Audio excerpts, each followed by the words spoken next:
Mi nombre es Ana García Rodríguez y continuando con las exposiciones me toca desarrollar el tema de renta. La renta grava el capital, el trabajo y la aplicación conjunta de ambos factores. Estos deben provenir de una fuente durable y susceptible de generar ingresos periódicos.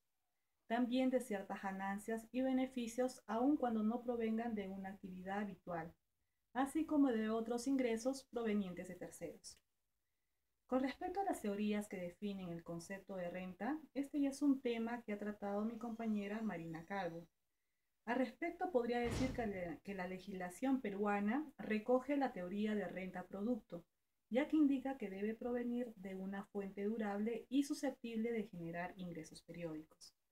Excepcionalmente se acoge la teoría de flujo de riqueza y la teoría de incremento patrimonial más consumo. Los sujetos del impuesto son las personas naturales, sucesiones indivisas, asociaciones de hecho de profesionales o similares, personas jurídicas, sociedades conyugales, fondos mutuos, fondos de inversión y fideicomisos. Las personas naturales son las personas físicas, individuales o de existencia visible que tienen capacidad jurídica para adquirir derechos y contraer obligaciones. Las sucesiones indivisas es la persona o conjunto de personas que reciben un patrimonio determinado en calidad de herencia. Con respecto a las sucesiones indivisas, se debe precisar que es desde el fallecimiento hasta la declaratoria de herederos o la inscripción del testamento. Los herederos incorporan sus rentas proporcionalmente hasta la adjudicación judicial o extrajudicial de la masa hereditaria. Cada uno de los herederos por los bienes adjudicados, efectuada la división y partición. Las asociaciones de hecho de profesionales o similares son similares a las asociaciones de hecho de profesionales que agrupan a quienes ejerzan cualquier arte, ciencia u oficio. Las personas jurídicas. Se consideran personas jurídicas a las sociedades anónimas, en comandita, colectivas, civiles, comerciales de responsabilidad limitada, constituidas en el país. Las cooperativas, incluidas las agrarias de producción, las empresas de propiedad civil y social, las empresas de propiedad parcial o total del Estado, las asociaciones, comunidades laborales, incluidas las de compensación minera y las fundaciones, no consideradas en el artículo 18, las empresas unipersonales, las empresas individuales de responsabilidad limitada constituidas en el país, las sucursales, agencias u cualquier otro establecimiento permanente en el país de empresas unipersonales, sociedades y entidades de cualquier naturaleza constituidas en el exterior, las sociedades agrícolas de interés social y por último las sociedades irregulares. 3. En el caso de las sociedades irregulares, comunidad de bienes, joint ventures, consorcios y demás contratos de colaboración empresarial que no lleven contabilidad independiente, las rentas serán atribuidas a las personas naturales o jurídicas que las integran o sean parte contratante. La sociedad conyugal. Las rentas que obtengan cada cónyuge se declaran independientemente por cada uno de ellos. Las rentas producidas por bienes comunes serán atribuidas por igual a cada uno de los cónyuges. Sin embargo, pueden optar por atribuirlas a uno solo de ellos, para la declaración y pago como sociedad conyugal. Las rentas de los hijos menores de edad se acumulan a las del cónyuge que obtenga mayor renta o la sociedad conyugal. De ser el caso, son declaradas por el cónyuge, que por mandato judicial ejerce la administración de dichas rentas. En caso de disolución del vínculo matrimonial, dichas rentas se atribuirán a quien ejerza la administración de los bienes del menor. Los fondos mutuos, fondos de inversión, fideicomisos. Patrimonio integrado por aportes de personas naturales y jurídicas, para su inversión en instrumentos y operaciones financieras. El patrimonio es administrado por una sociedad administradora de fondos mutuos de inversión en valores o por una sociedad administradora de fondos, si ésta administra también los fondos de inversión. Tipos de renta. Renta de primera categoría. Se produce por arrendamiento, subarrendamiento y cesión de uso. El impuesto se paga con la tasa del 6.25% sobre la renta neta, mediante pago directo a cargo del arrendador. Se aplica el criterio de lo devengado, porque la renta se genera mes a mes y el pago, en este caso el impuesto, se paga aunque la renta no haya sido pagada. Para determinar la renta neta, la deducción es del 20% de la renta bruta. Se consideran ingresos que califican como rentas de primera al alquiler de predios. En este caso, el tipo de predios urbanos o rústicos, que vienen a ser las casas, departamentos, cocheras, depósitos, plantaciones. El subarrendamiento de predios. Se produce cuando una persona que alquila un inmueble lo vuelve a arrendar a otra persona. En el caso de las mejoras, es el valor de las mejoras introducidas al predio por el inquilino o subarrendatario, en tanto constituyan un beneficio para el propietario y en la parte que éste no se encuentre obligado a reembolsar, en el año que se devuelva el bien y al valor determinado para el pago del valor del autovalúo. En el caso de la cesión de muebles, constituye rentas de primera categoría el alquiler o cesión de bienes muebles o inmuebles distintos a predios, así como los derechos que recaigan sobre estos. La cesión gratuita de predios, que son los terrenos o edificaciones o a precio no determinado, se encuentra grabada con la renta ficta, equivalente al 6% del valor del predio declarado por el impuesto predial. Se debe considerar adicionalmente al importe del arrendamiento el importe acordado por los servicios proporcionados por el arrendador, que es la persona que da en alquiler, el monto del impuesto predial o arbitrios que sean asumidos por el arrendatario, que es el inquilino, que legalmente corresponde al arrendador.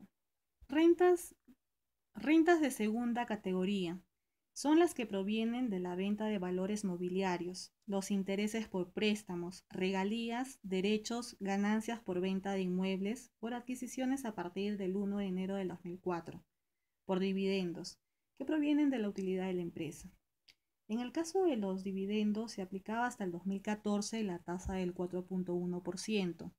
Durante el 2015 y 2016 se va a aplicar la tasa del 6.8% y por el año 2017 y 2018 el 8%. Se aplica el criterio de lo percibido, es decir, existe obligación de pagar el impuesto cuando no se cobra la renta. El pago del impuesto es a través de una retención del 5%, que es la tasa efectiva, y se declara en el PDT 617, salvo el caso de la ganancia del inmueble, en el cual hay un pago directo del 5% de la renta para la declaración y pago, y esto se debe formular en el formulario virtual 1665. Casos en los cuales no se paga el impuesto. Esto aplica en los inmuebles adquiridos con anterioridad al 1 de enero del 2004. La venta de inmuebles cuya adquisición se haya realizado antes de esta fecha a título oneroso o gratuito mediante documento de fecha cierta. De esta manera, si la adquisición acreditada se realiza antes de esa fecha y la venta se realiza de manera posterior al 1 de enero del 2004, la ganancia está inafecta. También se aplica la venta que constituya casa-habitación del vendedor. Se considera casa-habitación al inmueble que permanezca en su propiedad por lo menos 2 años y que no esté destinado exclusivamente al comercio, industria, oficina, almacén, cochera o similares. También se aplica al costo de adquisición cuando es mayor o igual al precio de venta. En este caso, como no existe ganancia, no se genera la obligación de pago del impuesto a la renta. Rentas de cuarta categoría. Se produce por los ingresos que perciban las personas por su trabajo independiente, así como las dietas de los directores de empresas, regidores municipales, consejeros regionales y la retribución de los trabajadores del Estado, con contrato CAS. El impuesto se paga vía una retención del 10% del ingreso mensual, tasa que estuvo vigente hasta el 31 de diciembre del 2014. A partir del 1 de enero del 2015, la retención es del 8% del ingreso mensual. Las tasas son progresivas, del 15, 21 y 30% hasta el 31 de diciembre del 2014. A partir del 1 de enero del 2015 se aplicará la nueva tasa progresiva del 8, 14, 17, 20 y 30%, según el monto que alcance la renta neta anual del declarante. Se aplica el criterio de lo percibido. Existe la obligación de pagar el impuesto cuando el honorario se cobra. Para determinar la renta anual existe una deducción del 20%, además de las 7 UITs. Para la declaración y pago mensual se debe de usar el formulario virtual que es el PDT 616. Rentas de quinta categoría. Son los ingresos que perciben los trabajadores dependientes de una entidad o empresa a través de una planilla. Están afectos los ingresos anuales mayor a las 7 UITs, es decir, el impuesto empieza a gravar por el exceso de dicho importe. El empleador efectúa al trabajador una retención mensual que equivale a un dosavo del impuesto, que solo varía en la medida que existe incremento de la remuneración. La tasa del impuesto es progresiva, del 15, 21 y 30%, esto vigente hasta el 31 de diciembre de 2014. A partir del 1 de enero del 2015 se aplica la nueva tasa progresiva del 8, 14, 17, 20 y 30%, según el monto que alcance la renta anual del declarante. Se aplica el criterio de lo percibido, es decir, que existe obligación de pagar el impuesto cuando se cobra la remuneración. El empleador debe informarlo de manera mensual a través del PLAME. Las rentas de tercera categoría. El impuesto a la renta grava todos los ingresos que obtienen las personas o empresas que desarrollen actividades empresariales. La renta bruta está constituida por el conjunto de ingresos afectos al impuesto a la renta que se obtengan en el ejercicio gravable. Como regla general, podremos señalar que la renta bruta está constituida por la diferencia entre los ingresos brutos y el costo computable. Renta bruta en la enajenación de bienes. Está dada por la diferencia existente entre el ingreso neto total proveniente de dichas operaciones y el costo computable de los bienes enajenados, siempre que dicho costo esté debidamente sustentado con el comprobante de pago respectivo. El devengo del impuesto. Las rentas de tercera categoría se consideran producidas en el ejercicio comercial en que se devengue. Este criterio se aplica también para la imputación de los gastos, eso de acuerdo al artículo 57 del TUO de la Ley del Impuesto a la Renta. El reconocimiento de ingresos según la ley. Acá debemos tener en consideración que hay una excepción al criterio de lo devengado, ¿no? Esto se da cuando los ingresos provenientes de la venta a plazos es mayor a un año. Estos podrán imputarse a los ejercicios comerciales en los que se haga exigibles las cuotas convenidas para el pago.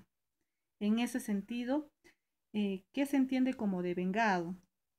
Esto se da a los efectos de las transacciones y estos son reconocidos cuando ocurren, no cuando se recibe o paga dinero u otro equivalente de efectivo.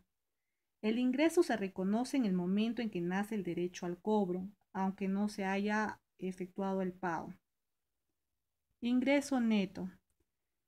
El ingreso neto se obtiene de la enajenación de bienes, deduciendo el ingreso bruto, básicamente las devoluciones, bonificaciones, descuentos y conceptos similares que responden a las costumbres de la plaza. Bueno, eso es todo. Muchas gracias.